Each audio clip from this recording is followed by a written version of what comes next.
Hello అండి, నమస్తే. నా పేరు సుభాష్ని. ఈరోజు క్రోధినామ సంవత్సర ఉగాది శుభాకాంక్షలు.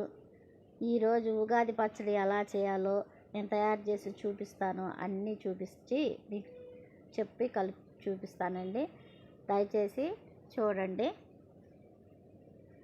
ఉగాది పచ్చడికి కావాల్సిన పదార్థాలండి ఇవన్నీ: అరటిపండ్లు, వేప పువ్వు, బెల్లం తురుము, మామిడి తురుము, కొబ్బరి తురుము, పచ్చిశనగపప్పు, ఉప్పు, మిరియాల పొడి, కారం.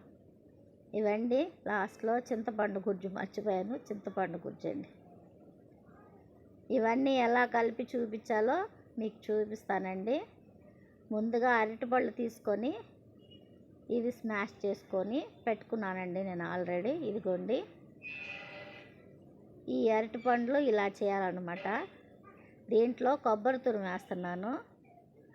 కొబ్బరి తురుము తర్వాత చింతపండు రసం పోస్తున్నానండి. చిక్కగా తీసుకున్న చింతపండు గుజ్జు.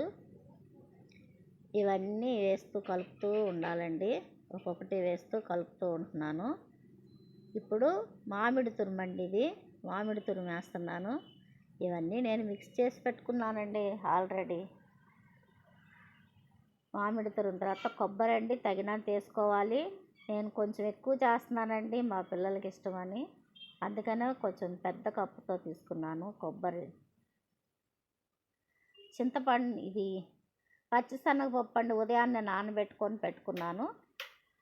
బెల్లం వేసిన తర్వాత పచ్చిశనగపప్పు వేసానండి. దీని తర్వాత వేప పువ్వు అండి, ఒలిచి పెట్టుకున్నాను, కడిగి అంతా శుభ్రం చేసి పెట్టుకున్నానండి. వేప పువ్వు వేసానండి. దీన్ని బాగా మిక్స్ చేసుకోవాలి. దీంట్లో మా పిల్లలకి ఇష్టం అని చెప్పాను కదండి, అది కొంచెం ఎక్స్ట్రా పెట్టుకున్నాను నేను. అది కూడా కలుపుకున్నాను. దీన్ని శుభ్రంగా మొత్తం వేసుకొని కలుపుతూ ఉండాలండి. దీంట్లో తగినంత సాల్ట్ వేయాలండి. కొంచెమేనండి, తగినంత వరకే, మరీ ఎక్కువ వేసుకోకూడదు. కొంచెం సాల్ట్ వేసానండి. కొద్దిగా మిరియాల పొడి కూడా వేస్తున్నానండి.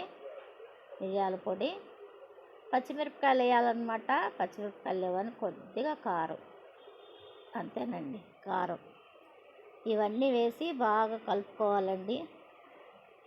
చూస్తానికి ఇది ఇలా కనిపిస్తుంది కదండి.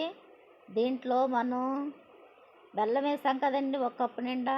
ఆ బెల్లం బాగా కరగాలండి. ఈ తడికే కరిగిపోతే చక్కగా గ్రేవీగా వస్తుందండి. బాగా కలుపుకోవాలండి. వీటిని కలుపుతూ ఉంటే బాగా చక్కగా చిక్కగా గ్రేవీ వస్తుందండి.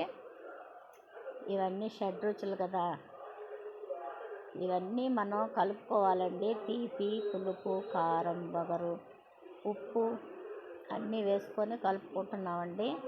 మన జీవితంలో కూడా కష్ట సుఖాలు, లాభ నష్టాలు ఎన్నో వస్తూ ఉంటాయండి.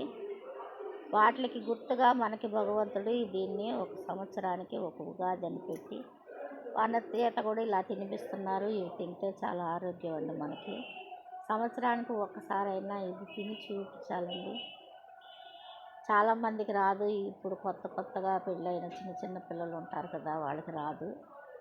వాళ్ళకి ఎలా చేయాలో తెలియపరుస్తూ చూపిస్తున్నానండి. దీన్ని గిన్నెలోకి కొంచెం తీసుకుంటున్నానండి. ఇలా తీసుకొని ఆ భగవంతునికి అర్పించి, ఆ భగవంతునికి పెట్టిన ప్రసాదాన్ని అందరూ మన ఇంటికి వచ్చిన ప్రతి ఒక్కళ్ళకి ఒక్కొక్క స్పూన్ చొప్పున వడ్డించండి. ఇదేనండి ఈరోజు ఉగాది పచ్చడి, ఉగాది సమ్మేళన పచ్చడి అన్నమాట. ఇది అన్నీ కలిసిన పచ్చడి. దీన్ని మీరు శుభ్రంగా చూసారు కదా, ఇలాగే తయారు చేసుకోండి. ఇది కానీ మీకు నచ్చితే, ఇది తిన్న ప్రతి ఒక్కళ్ళు ఆయురారోగ్యాలతో, క్షేమ స్థైర్య ధైర్య విజయ అభయ ఆయురారోగ్యాలతో ఉండాలని. నమస్కారం.